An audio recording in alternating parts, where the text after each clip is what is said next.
Cinema இன்னும் ஒரு 10 வருடங்களுக்குள்ளாக முழுவதுமாகவே அழிஞ்சிடும். ஆச்சரியமாக இருக்கு இல்லையா? சினிமா அப்கிரேட் ஆகும் நாங்கள் நினச்சிட்டு இருக்கோம். சினிமா அப்கிரேட் ஆகும். ஆனால் இன்றைக்கி ஒரு திரைப்படத்தோடைய டியூரேஷன் பார்த்தீங்கன்னா 2.75 மணி நேரம் 3 மணி நேரம் எடுக்கிறாங்க. இது அப்படியே சடனாக 1 மணி நேரத்துக்கு வந்துடும். ஏன் அப்படின்னா மனுஷனுடைய கவனிக்கும் திறன் குறைஞ்சிரும். 10 வருஷமாக நீங்கள் போக தேவையில்லை, இன்னும் 2 வருஷத்தில் பாருங்கள். இந்த ரீல்ஸ்னு எப்போ நம்ம பார்க்க ஆரம்பித்தோமோ, அந்த ரீல்ஸ் அப்படின்னா என்ன அப்படின்னா உங்களுடைய கவனிக்கும் திறனை குறைக்கிறது. இந்த கவனிக்கும் திறன் குறைஞ்சா என்ன ஆகும் அப்படின்னா உங்களுடைய கான்சன்ட்ரேஷன் மிஸ் ஆகும். கான்சன்ட்ரேஷன் மிஸ் ஆச்சுனாலே நீங்கள் வாழ்க்கையில் ஜெயிக்க மாட்டீங்க. எங்களுக்கான லேபர் கிடைச்சாச்சு அப்படின்னு கார்ப்பரேட் நிறுவனம் சொல்லிக்கிட்டு இருக்கிறாங்க. நாங்கள் எங்களுடைய லேபர்ஸை உருவாக்கிட்டு இருக்கோம், அதுக்கு ஒரு மிகப்பெரிய டூல் இந்த ரீல்ஸ் அப்படின்னு அவங்க சொல்லியிருக்காங்க. இந்த வீடியோவே அதுக்கு மிகச்சிறந்த எதிர்காட்டு. நான் ஒரு 8 நிமிஷத்துக்கு பேசி வீடியோ போடுறேன், அதை யாரும் பார்க்கறதில்ல. ஆனால் ஒரு ரீல்ஸ் போடுறேன், 36,000 பேர் பார்க்குறீங்க. அவ்வளோதான். அவங்க உங்களுக்கு வலை விரிச்சாங்க, நீங்கள் அந்த வலையில் மாட்டிக்கிட்டீங்க.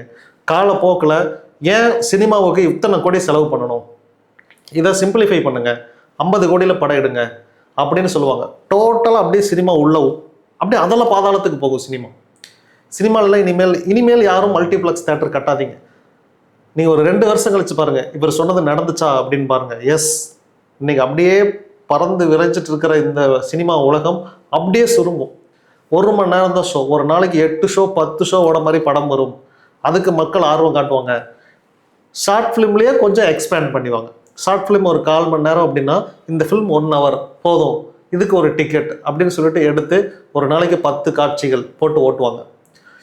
வருங்காலத்தில் நினச்சி பாருங்கள், 3 மணி நேரம் இருந்த படம் 1 மணி நேரம், 1 மணி நேரம் இருந்த படம் 15 நிமிஷம், அவ்வளோதான். இது குறையும் போது மனுஷனுடைய ஆயுள் நாட்களும் குறையும், பாப்புலேஷன் குறையும், எல்லாமே குறையும். நீங்கள் இன்னும் ஒரு கொஞ்ச நாளில் பாருங்கள், நான் இன்னைக்கு தேதிக்கு யாருக்குமே சொந்த வீடு இல்லை, சொந்தமாக கார் இல்லை, சொந்தமாக பிஸ்னஸ் இல்லை அப்படின்னு இருக்கிறோம் இல்லையா? இது எல்லாமே எப்படி இருக்கும் அப்படின்னா, நீங்கள் வீடு வச்சுருப்பீங்க, சொந்த வீடு உங்கள் எல்லாருக்கிட்டையுமே இருக்கும், ஆனால் அதில் நிம்மதியாக இருக்க மாட்டீங்க. எல்லாருக்கிட்டையுமே கார் இருக்கும், அதில் நீங்கள் நிம்மதியாக பயணம் பண்ண மாட்டீங்க. இப்படி ஒரு சமூகம் உருவாக போகுது பின்னாடி. எல்லாருக்கிட்டையுமே வீடு கார் நிச்சயமாக இருக்கும், ஆனால் நிச்சயமாக சந்தோஷம் இருக்காது. யாருமே சிரிக்க மாட்டாங்க. சிரிக்காத ஒரு மனிதர்கள் உருவாகிக்கிட்டே இருக்காங்க. இவங்களுக்கு எமோஷன் அப்படிங்கிற ஒன்றே இருக்காது. 2வது, இந்த மிருகத்துக்கும் இப்போ இருக்கிற நீங்கள் இந்த மனுஷனுக்கும் வித்தியாசமே இருக்காது. இங்கே ஒரு கொலை நடக்குதுன்னு வச்சுக்கோங்களேன், இவன் திரும்பி பார்ப்பான், ஆஃபீஸுக்கு டைம் ஆச்சு நான் போயிட்டு வரேன் அப்படின்ட்டு அவன் போயிடுவான். இந்த கொலையை அவன் பார்த்தான், பட் எந்த ரியாக்ஷனும் அவங்ககிட்ட இருக்காது. இவனுக்கு பொறுத்த வரைக்கும் இவன் ஆஃபீஸுக்கு டைம் ஆச்சு, நான் போகணும்னு அவன் போயிடுவான். இந்த நாட்கள் வரும், நீங்கள் வேணால் காத்திருந்து பாருங்கள். நீங்கள் இருக்க தானே போகிறீங்க, பார்க்க தானே போகிறீங்க, நான் சொன்னதெல்லாம் நடக்கும். இப்படி ஒரு மனுஷங்க இருந்தாங்களா அப்படின்னு கேட்டால் ஆமாம், இப்படி ஒரு மனுஷங்க இருந்தாங்க. அவங்க தான் இப்போ எவால்வ் ஆகிட்டு இருக்காங்க. நான், என் குடும்பம், என் லைஃப், அடுத்தவனை பற்றி எனக்கு கவலை இல்லை. இன்னும் வருங்காலத்தில் இப்போ சொல்கிறாங்க இல்லையா, குடிக்கிறதெல்லாம் ஒரு கெட்ட பழக்கமாங்க, புகைப்பிடிக்கிறதெல்லாம் கெட்ட பழக்கமா அப்படின்னு கேட்குறாங்க. இன்றைக்கி புகைப்பிடிக்கிறவங்க எனக்கு இந்த பழக்கம் இல்லைன்னு சொல்கிறதுக்கு பயப்படுறாங்க. சொன்னால் கிண்டல் பண்ணுவாங்க, ஒரு மாதிரி பார்ப்பாங்க அப்படின்னு சொல்லிட்டு முன்னெல்லாம் புகைப்பிடிச்சவங்க ஓடி ஒழிஞ்சாங்க, இன்றைக்கி புகைப்பிடிக்காதவங்க ஓடி ஒழிகிறாங்க. பெருகிருச்சு, எண்ணிக்கை ஜாஸ்தி ஆயிடுச்சு. 2வது, இவங்க எல்லாரும் சேர்ந்து என்ன சொல்கிறாங்கன்னா, கெட்ட பழக்கம் இல்லாத மனிதன் ரொம்ப ஆபத்தானவன் அப்படின்னு ஒரு ட்ரெண்டு கிரியேட் பண்ணிட்டாங்க. அதனால மனுஷனா ஏதாவது ஒரு கெட்ட பழக்கம் இருக்கணும் அப்படிங்கிறாங்க.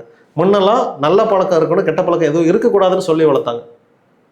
இன்னைக்கு நம்ம குழந்தைகளுக்கு என்ன சொல்லி வளர்க்கும்? அடிச்சா திருப்பி அடி, உனக்கு கை இல்லையா, எதுக்கு அழுதுட்டு வந்து என்கிட்ட சொல்கிறேன். நாமளே நம்ம குழந்தைகளை இப்படி தான் சொல்கிறோம். அப்போ என்ன பண்ணோன்னா இந்த குழந்தை அடிக்கும், நான் இப்படி தான் இருந்தேன், நீ இப்படி இருக்காத. 2வது, குழந்தைகளுக்காக நம்ம சண்டைக்கு போய் நாம் நிற்கிறோம், அது தப்பு. டீச்சர்ஸே நம்ம போய் சண்டை போடுறோம். நம்ம காலத்துலலாம் டீச்சரை பார்த்தா ஒரு பயம் இருக்கும். இப்போல்லாம் டீச்சர் பேரண்ட்டை கண்ட பயப்படுறாங்க. ஏன் அப்படின்னா, நான் லட்சமாக கொட்டி நான் படிக்க வைக்கிறேன், இத்தனை லட்சம் கட்டுறங்காட்டி அந்த டீச்சரை நாம மிரட்டி வேலை வாங்குறோம். என் பையனை நீ தொடக்கூடாது, என் பையன் படிக்கலைன்னா பரவாயில்ல, நான் பிஸ்னஸ் வச்சுருக்கேன், என் பையன் என் பிஸ்னஸ் தான் பார்க்க போகிறான், உனக்கு என்ன, உனக்கு பாடம் நடத்துகிறதா வேலை அப்படின்னு நாம் டீச்சரை கேள்வி கேட்கறதுனால அவங்க அடிக்கிறத நிறுத்திட்டங்காட்டி நம்ம பசங்க தப்புகள் பண்ண ஆரம்பிச்சிட்டாங்க.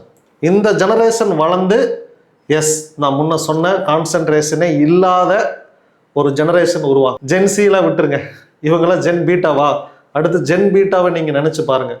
இந்த ஜென் பீட்டா இப்படி தான் இருப்பாங்க. நீங்கள் உங்கள் குழந்தைய கரெக்டாக வளர்த்துங்க, கான்சன்ட்ரேஷன் பவர் ஜாஸ்தி பண்ணுங்கள். என்னோட சஜஷன், படம் பாருங்கள், சினிமாவுக்கு போங்க, தியேட்டரில் போய் படம் பாருங்கள். இது செலவு இல்லை. உங்கள் கான்சன்ட்ரேஷன் பவரை ஜாஸ்தி பண்ணுங்கள், தியானம் பண்ணுங்கள். மொத்த மொபைல் எல்லாமே ஷட் டவுன் பண்ணிவிட்டு உங்களால் 20 நிமிஷம் உட்கார முடியுதுன்னு பாருங்க. 20 நிமிஷம் நீங்கள் சந்தோஷமாக இருந்துட்டீங்க அப்படின்னா நீங்கள் இன்னும் மென்டலி பாதிக்கப்படலைன்னு அர்த்தம்.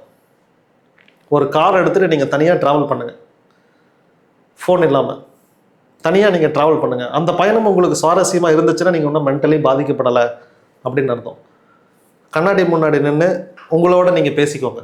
இது புதனுடைய காரகத்துவத்தில் ஒன்று, புதனை ஆக்டிவேட் பண்ணுறதுக்கான மெத்தடில் ஒன்று. கண்டிப்பாக நீங்கள் டெய்லியுமே கண்ணாடி முன்னாடி பேசணும். இது மிகச்சிறந்த பரிகாரம். இதெல்லாம் நீங்கள் பண்ணினீங்க அப்படின்னா நீங்கள் எந்த சைக்காட்ரிஸ்ட் டாக்டரையும் தேடி போக தேவை அவசியமே இருக்காது. உங்களுக்குள்ள பிரச்சனை வரும், அதை உங்கள் உடம்பே சரி பண்ணும். இந்த உடம்பு அப்படி தான் வடிவமைக்கப்பட்டே இருக்குது. இப்போ என்ன ஆச்சு அப்படின்னா, என்ன பிரச்சனை வந்தாலும் உள்ள மாத்திரை. அஜித் சொன்னார், எங்கள் காலத்துல டிவி ரிப்பேர் ஆச்சுன்னா பிரச்சனை ஆச்சுன்னா நாங்கள் ரிப்பேர் பண்ணுவோம். இப்போ யாருமே டிவி ரிப்பேரே பண்ணுறதில்ல, தூக்கி எக்ஸ்சேஞ்ச் போட்டு புதுசு வாங்கிக்கிறாங்க. கணவன் மனைவிக்குள்ள பிரச்சனை வந்தால் டைவர்ஸ் பண்ணிட்டு இன்னொன்று தேடிக்கிறாங்க, அந்த பிரச்சனையை சரி பண்ண மாட்டேங்கிறாங்க. அஜித் சொன்னதில் இது வேல்யூவான கருத்து. இப்போ எந்த கணவன் மனைவி உட்காந்து பேசி, வா உனக்கு என்ன பிரச்சனை, எனக்கு இதுதான் பிரச்சனை, பேசி இனிமேல் நீ இதை பண்ணக்கூடாது நான் இதை பண்ண மாட்டேன் அப்படின்னு ஒரு பரஸ்பர ஒப்பந்தத்துக்கு வந்து அதை 2 பேருமே மனம் திரும்பி 2 பேருமே லைஃப்பை ரன் பண்ணணும் அப்படிங்கிறதுக்கு இல்லை. நான் இப்படி இருப்பேன், நீ என்னை கேள்வி கேட்கக்கூடாது, நீ எப்படி வேணாலும் இருந்துக்கலாம், உன்னை நான் கேள்வி கேட்க மாட்டேன். நோ, இதுக்கு பேர் வாழ்க்கையா? இந்த வாழ்க்கை தான் உங்கள் பையன் பார்ப்பான், அவன் எப்படி இருப்பான்னு பாருங்க. அப்புறம் நாளைக்கு அவன் ஒரு லிவிங் டுகெதரில் இருக்கிறப்ப அதை நீங்கள் தப்புன்னுலாம் சொல்ல முடியாது. உங்கள் ரேஞ்சுக்கு நீங்கள் இதை சரின்னு அக்செப்ட் பண்ணிட்டா அவன் ரேஞ்சுக்கு அது எஸ் கரெக்ட்